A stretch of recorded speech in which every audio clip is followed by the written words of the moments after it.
পুনর্বাসন হবে না।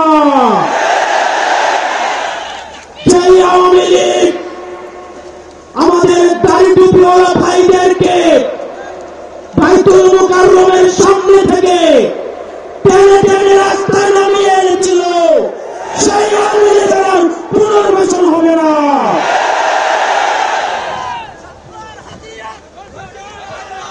প্রিয় সংগ্রামী সহযোদ্ধা, অত্যন্ত পরিতাপের বিষয়, আজকে 8 মাস পর এসেও আমাদের দেশের অনেক রাজনৈতিক দল, অনেক রাজনীতিবিদ আমাদেরকে বারবার করে মনে করিয়ে দেয় আওয়ামী লীগ নাকি রাজনৈতিক দল, এবং এই রাজনৈতিক দল নিয়ে সিদ্ধান্ত আসার এখতিয়ার নাকি তাদের নেই।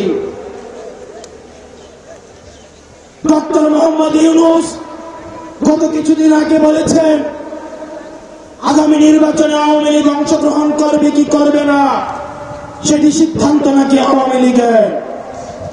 ডক্টর মোহাম্মদ ইউনূস, আপনি বলে যাবেন না আমরা আপনাকে ক্ষমতায় বসিয়েছি। আওয়ামী লীগ নির্বাচন করবে কি করবে না, আওয়ামী লীগ আসবে কি আসবে না, এই সিদ্ধান্ত নিয়েছি আমরা।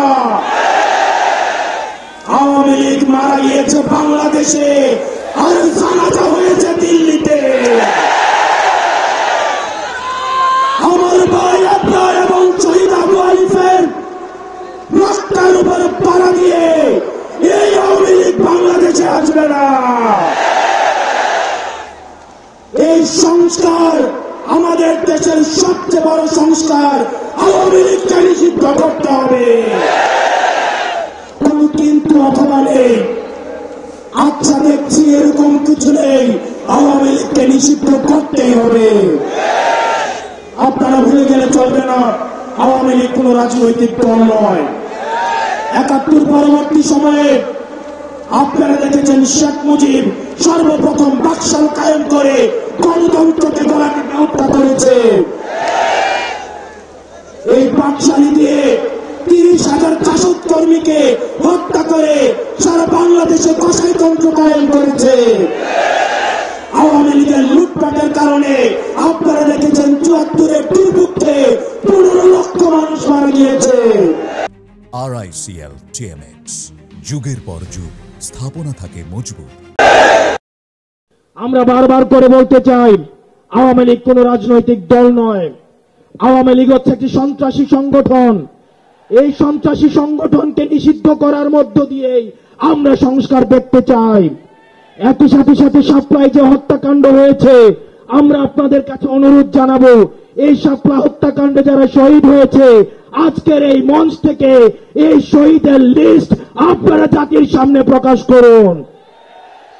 একই সাথে সাথে হাসিনার এই ফাঁসি না হওয়া পর্যন্ত প্রয়োজন হলে আমাদের শেষ রক্তবিন্দু দিয়ে এই তরুণ প্রজন্ম আমরা হাসিনার ফাঁসি নিশ্চিত করা পর্যন্ত আমরা আন্দোলন চালিয়ে যাব।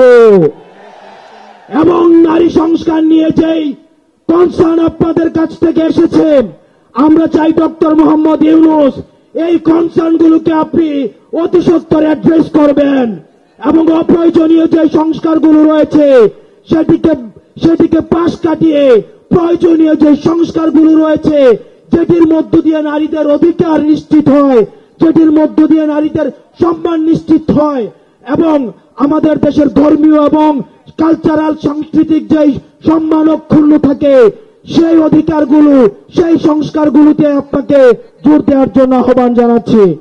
আপনারা ভালো থাকবেন।